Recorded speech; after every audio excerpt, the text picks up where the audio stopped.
Chapter 10 જૈવિક અણુઓ.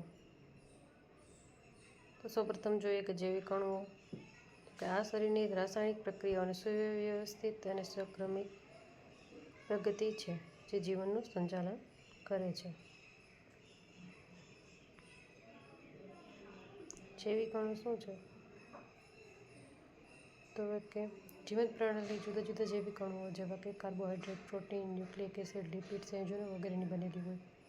જૈવિક અણુમાં carbohydrate, protein, nucleic acid, lipid સંયોજનો વગેરે આવે છે. પ્રોટીન અને કાર્બોહાઈડ્રેટ સંયોજનો છે એ આપણા ખોરાકના આવશ્યક ઘટકો છે જે આપણે બધા જાણીએ છીએ. આ જૈવિક અણુઓ એકબીજા સાથે પારસ્પરિક ક્રિયા કરે છે અને જીવન પ્રક્રિયાઓની આણ્વિક આધાર બનાવે છે. વિટામિન અને ખનિજ ક્ષારો છે સજીવોના કાર્યોમાં અગત્યની ભૂમિકા ભજવે છે. તો આપણે હવે ચાલુ કરીએ. તો પહેલાં છે કાર્બોહાઈડ્રેટ સંયોજનો. કાર્બોહાઈડ્રેટ સંયોજનો છે તો વનસ્પતિમાંથી ઉત્પન્ન થાય છે. યાદ રાખવાનું, વનસ્પતિઓ દ્વારા ઉત્પન્ન. અને તે એક કુદરતમાંથી મળતો કાર્બનિક સંયોજનોનો એક વિશાળ સમૂહ છે. પણ યાદ રાખવાનું, એના ઉદાહરણો છે તો કે શેરડી, શર્કરા, ગ્લુકોઝ, સ્ટાર્ચ વગેરે.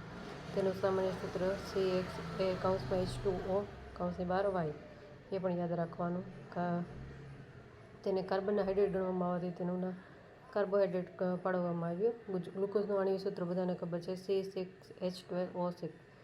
તો તે એનું જે સામાન્ય સૂત્ર છે તેની સાથે સુસંગત છે. પરંતુ ઘણા કાર્બનિક સંયોજનો એવા હોય છે કે જેને આપણે સૂત્રથી સુસંગત ન કરી શકીએ.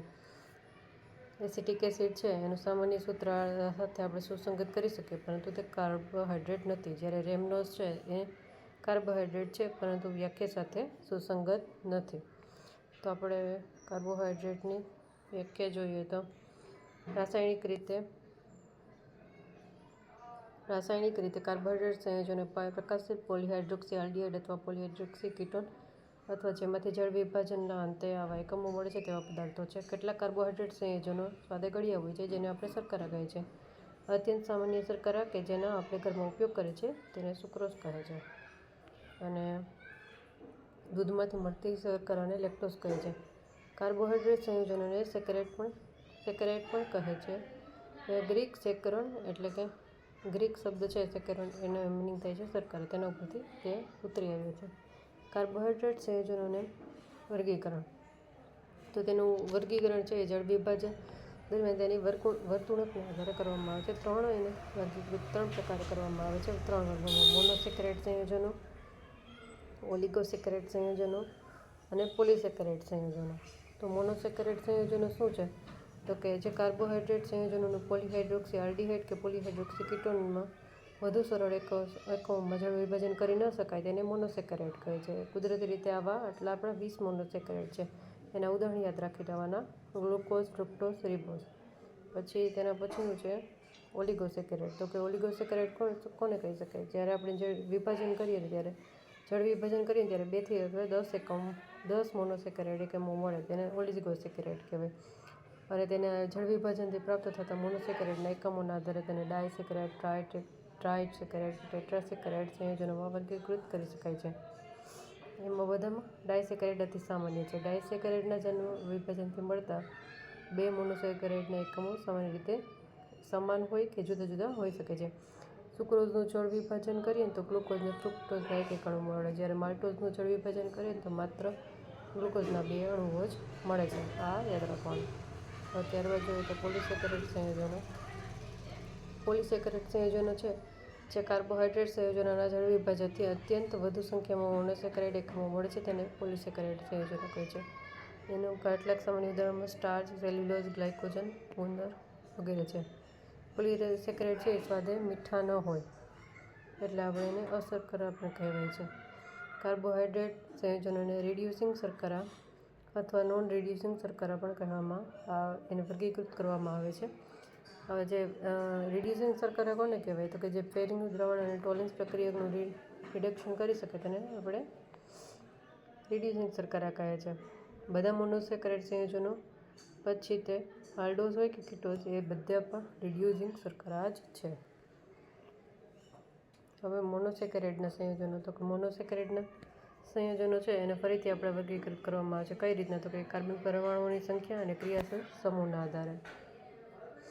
તો એનું આલ્ડોઝ અને કીટોઝ બેમાં થાય. જો કાર્બન પરમાણુ 3 હોય તો ટ્રાયોઝ, 4 હોય તો ટેટ્રોઝ, 5 હોય તો પેન્ટોઝ, 6 હોય તો હેક્ઝોઝ અને 7 હોય તો હેપ્ટોઝ. આ રીતના વર્ગીકરણ થાય. તો આલ્ડો ટ્રાયોઝ છે, કીટો ટ્રાયોઝ છે, આલ્ડો ટેટ્રોઝ, કીટો ટેટ્રેઝ, આ રીતે વર્ગીકરણ થાય છે. હવે ગ્લુકોઝ જોઈએ તો ગ્લુકોઝ છે કુદરતમાં મુક્તપણે સ્વરૂપે અને સંયોજિત સ્વરૂપે મળી આવે છે. તે મીઠા ફળોમાં મધમાં રહેલું હોય છે. પાકી દ્રાક્ષમાં ખૂબ જ વિપુલ પ્રમાણમાં ગ્લુકોઝ રહેલું હોય છે. હવે ગ્લુકોઝની બનાવટ આપણે કઈ રીતના કરીએ? તો કે સુક્રોઝમાંથી. સુક્રોઝને શું કરવાનું? તો કે મંદ HCl અથવા મંદ H2SO4 સાથે આલ્કોહોલની દ્રાવણમાં ઉકળવામાં આવે છે. ગ્લુકોઝ અને ફ્રુક્ટોઝ સરખા પ્રમાણમાં મળે છે. અહીં જો પ્રક્રિયા જોઈ લઈએ. સુક્રોઝ છે એનું પાણીય સૂત્ર C12H22O11 પ્લસ H2O અને H પ્લસ આપણે એમાં પ્રક્રિયા થઈને ગ્લુકોઝ અને ફ્રુક્ટોઝ મળે છે. બેનું જો સૂત્ર સેમ જ છે. સ્ટાર્ચમાંથી તો ઔદ્યોગિક રીતે 393 કેલ્વિન તાપમાને દબાણ હેઠળ સ્ટાર્ચને મંદ H2SO4 સાથે ઉકળતા સ્ટાર્ચના વિભાજનથી ગ્લુકોઝ મળે છે. સ્ટાર્ચ અથવા સેલ્યુલોઝને આપણે જ્યારે એને 393 કેલ્વિન તાપમાને અને દબાણે આપણે તેનું જળ વિભાજન કરીએ ને ત્યારે આપણને ગ્લુકોઝ મળે છે. ગ્લુકોઝ એક આલ્ડોહેક્સોઝ છે. તેને ડેક્સ્ટ્રોઝ તરીકે પણ અનેક મોટા સંયોજનો છે જેવા કે કાર્બનિક સંયોજનો સ્ટાર્ચ અને સેલ્યુલોઝ તેનો મોનોમર છે. તે સંભવિત રીતે પૃથ્વી પર વિપુલ પ્રમાણમાં મળી આવતું કાર્બનિક સંયોજન છે. ગ્લુકોઝનું આણ્વિક સૂત્ર બધાને ખબર છે. તેને એજાઈ સાથે લાંબો સમય સુધી ગરમ કરતાં એને હેક્ઝેન બનાવે છે અને જો આવી રીતના એક શૃંખલામાં સરળ શૃંખલામાં જોડાયેલા હોય છે.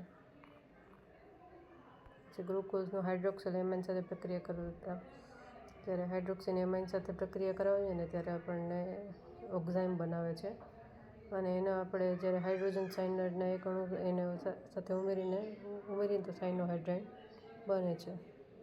આ પ્રક્રિયામાં ગ્લુકોઝમાં કાર્બોનિલ સમૂહની હાજરી નિશ્ચિત કરે છે. કાર્બોનિલ સમૂહની હાજરી કઈ પ્રક્રિયામાંથી ખબર પડે?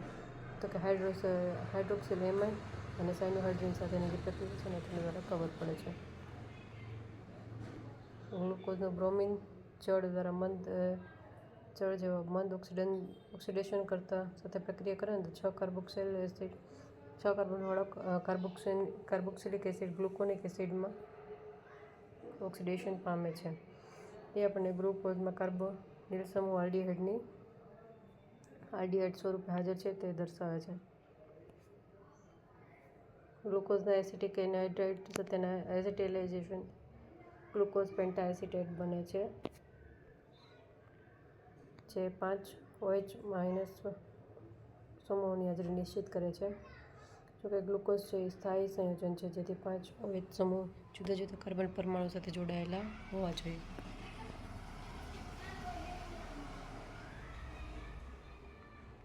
ગ્લુકોઝ અને ગ્લુકોનોઇક એસિડ બંને નાઇટ્રિક એસિડ દ્વારા ઓક્સિડેશન પામીને એક ડાયકાર્બોક્સિલિક એસિડ સેકેરિક એસિડ બનાવે છે. આ બાબત ગ્લુકોઝમાં પ્રાથમિક આલ્કોહોલ -OH સમૂહની હાજરી સૂચવે છે.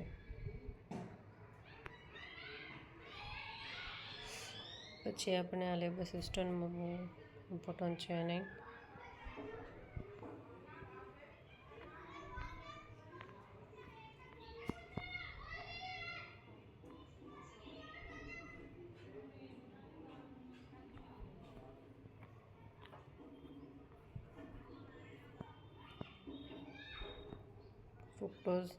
ફ્રુક્ટોઝ એક કીટોહેક્સોઝ છે જે ડાયસેકેરેટ સુક્રોઝના જળ વિભાજન દ્વારા ગ્લુકોઝની હારે પ્રાપ્ત થાય છે. આ આગળ આપણે જોયું જ છે.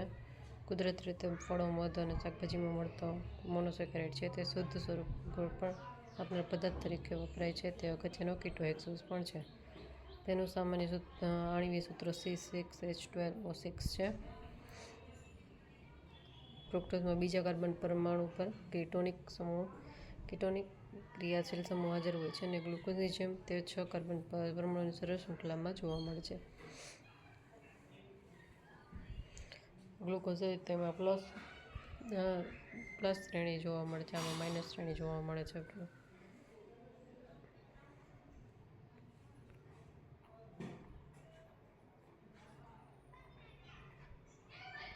ડાયસેક્રેટ સંયોજનો. ડાયસેક્રેટ સંયોજનોને મંદ એસિડ અથવા ઉત્સેચકો દ્વારા જળ વિભાજનથી સમાન અથવા જુદા જુદા બે મોનોસેકેરાઇડ અણુઓ બને છે. મોનોસેકેરાઇડના બે અણુઓ પાણીનો અણુ ગુમાવીને એકબીજા સાથે ઓક્સાઇડ સાંકળ દ્વારા જોડાય છે. મોનોસેકેરાઇડના બે એકમો વચ્ચે ઓક્સિજન પરમાણુ દ્વારા બનેલી આ સાંકળને આપણે ગ્લાયકોસિડિક સાંકળ કહેવામાં આવે છે. મોનોસેકેરાઇડના બે એકમો વચ્ચે ઓક્સિજન પરમાણુ દ્વારા બનેલી સાંકળને શું કહેવાય? ગ્લાયકોસાઇડિક સાંકળ. ડાયસેકેરાઇડ સંયોજનોમાં જો મોનોસેકેરાઇડ સંયોજનોના રિડક્શન કરતા સમૂહ એટલે કે આલ્ડીહાઇડ અથવા કીટોન સમૂહ બંધથી જોડાયેલો હોય તો તેઓને નોન રિડ્યુસિંગ શર્કરા કહે છે. આપણે આગળ જોયું હતું કે ફેઇલિંગ ટેસ્ટ ને બધું બતાવે તો આપણે રિડ્યુસિંગ સુગર કહીએ છીએ. જ્યારે આપણે રિડક્શન કરતા સમૂહો એટલે કે આલ્ડીહાઇડ અને કીટોન સમૂહ બંધથી જોડાયેલા હોય તો તેને નોન રિડ્યુસિંગ શર્કરા કહેવામાં આવે છે. ઉદાહરણ તરીકે સુક્રોઝ. જે શર્કરાઓમાં ક્રિયાશીલ સમૂહ મુક્ત હોય તેને રિડ્યુસિંગ શર્કરા કહે છે. જ્યારે ક્રિયાશીલ સમૂહ એ જોડાયેલો હોય ત્યારે આપણે તેને નોન રિડ્યુસિંગ સુગર કહે છે. નોન રિડ્યુસિંગનું ઉદાહરણ સુક્રોઝ. જ્યારે રિડ્યુસિંગનું ઉદાહરણ માલ્ટોઝ અને લેક્ટોઝ.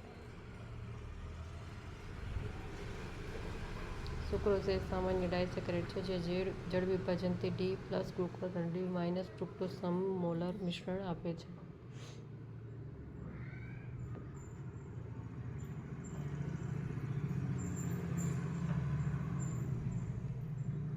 માલ્ટોઝ છે એક અન્ય ડાયસેકેરાઇડ. માલ્ટોઝ બે આલ્ફા-ડી ગ્લુકોઝ એકમોમાંથી બનેલું છે, જેમાં એક ગ્લુકોઝ I નો C1 અને અન્ય ગ્લુકોઝ એકમ II ના C4 સાથે જોડાયેલ હોય છે. દ્રાવણમાં બીજા ગ્લુકોઝનો C1 મુક્ત આલ્ડીહાઇડ સમૂહ ઉત્પન્ન કરે છે અને તે રિડક્શન કરતા ગુણધર્મ ધરાવે છે. તેથી માલ્ટોઝ છે એ રિડક્શન કરતા સુક્રોઝ છે. અહીં તમે એનું સ્ટ્રક્ચર જોઈ શકો છો કે અહીં 1 છે એ 4 હારે જોડાયેલું છે.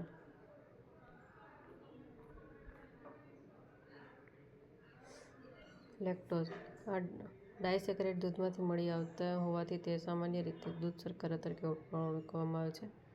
તે બીટા-ડી ગેલેક્ટોઝ અને બીટા-ડી ગ્લુકોઝમાંથી મળેલી છે. ગેલેક્ટોઝના C1 અને ગ્લુકોઝના C4 વચ્ચે સાંકળ હોય છે. મુક્ત આલ્ડીહાઇડ સમૂહ ગ્લુકોઝ એકમના C1 સ્થાને ઉત્પન્ન થઈ શકતો હોવાથી લેક્ટોઝ પણ રિડક્શન કરતા શર્કરા છે. પોલિસેકેરાઇડ સંયોજનો. પોલિસેકેરાઇડ સંયોજનોમાં અનેક મોનોસેકેરાઇડ એકમો એકબીજા સાથે ગ્લાયકોસિડિક સાંકળ દ્વારા જોડાય છે. આ સંયોજનો કુદરતમાં સૌથી વધુ પ્રમાણમાં મળી આવતા કાર્બોહાઇડ્રેટ સંયોજનો છે. તેઓ મુખ્યત્વે ખોરાક સંગ્રાહક અને બંધારણીય પદાર્થો તરીકે વર્તે છે. તેના ઉદાહરણમાં સ્ટાર્ચ છે, સેલ્યુલોઝ છે, તે બધું આવે છે. સ્ટાર્ચ વનસ્પતિમાં મુખ્યત્વે સંગ્રહાયેલ પોલિસેકેરાઇડ સંયોજનો છે. તે મનુષ્ય માટે આહારનો અત્યંત મહત્વપૂર્ણ સ્ત્રોત છે. તે ધાન્ય, મૂળ, કંદમૂળ અને કેટલાક શાકભાજીઓમાં વધુ પ્રમાણમાં મળી આવે છે. તે આલ્ફા-ગ્લુકોઝનો પોલિમર છે અને તે બે ઘટકો એમાઇલોઝ અને એમાઇલોપેક્ટિનનું બનેલું છે. એમાઇલોઝ પાણીમાં દ્રાવ્ય ઘટક છે જે સ્ટાર્ચમાં 15 થી 20% ભાગ તરીકે હોય છે અને રાસાયણિક રીતે એમાઇલોઝ છે એ 200 થી 1000 આલ્ફા-ડી પ્લસ ગ્લુકોઝ એકમોની એક લાંબી શાખાવિહીન શૃંખલા છે જેમાં ગ્લુકોઝ એકમો C1 અને C4 ગ્લાયકોસિડિક સાંકળ દ્વારા જોડાયેલા હોય છે. એમાઇલોપેક્ટિન પાણીમાં અદ્રાવ્ય છે. તે સ્ટાર્ચમાં આશરે 80 થી 85% ભાગ હોય છે. બે ઘટક હોય, એમાઇલોઝ અને એમાઇલોપેક્ટિન. એમાઇલોઝ છે એ 15 થી 20% ભાગ રોકે, જ્યારે એમાઇલોપેક્ટિન છે એ 80 થી 85% ભાગ રોકે છે. એમાઇલોઝ છે એ પાણીમાં દ્રાવ્ય ઘટક છે, જ્યારે એમાઇલોપેક્ટિન છે એ પાણીમાં અદ્રાવ્ય ઘટક છે.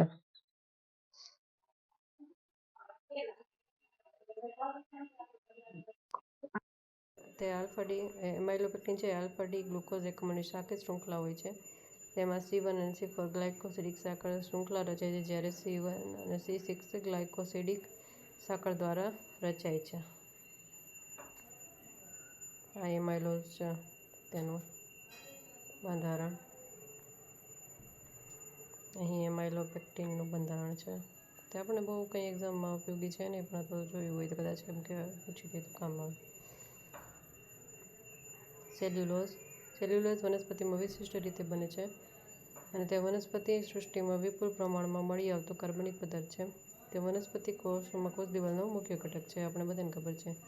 સેલ્યુલોઝ માત્ર બીટા ડી ગ્લુકોઝ એકમો દ્વારા બનેલો સરળ શૃંખલા પોલિસેકેરાઇડ છે. અહીં તમે જોઈ શકો છો સેલ્યુલોઝ, જેમાં એક ગ્લુકોઝ એકમનો C1 અને તે પછીના ગ્લુકોઝ એકમના C4 ગ્લાયકોસિડિક સાંકળથી જોડાયેલો હોય છે.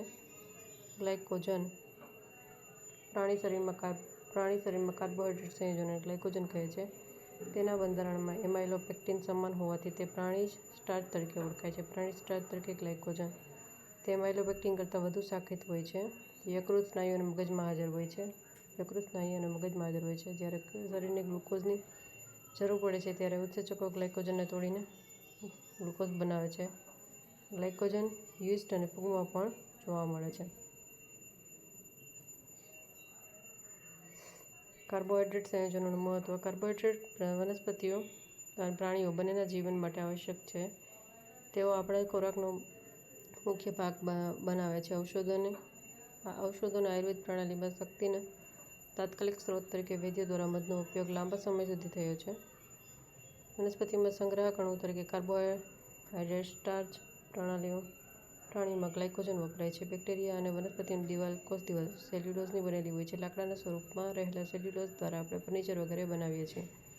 સુતરાઉ રેસાઓના સ્વરૂપમાં રહેલા સેલ્યુલોઝ દ્વારા આપણે કાપડ બનાવીએ છીએ.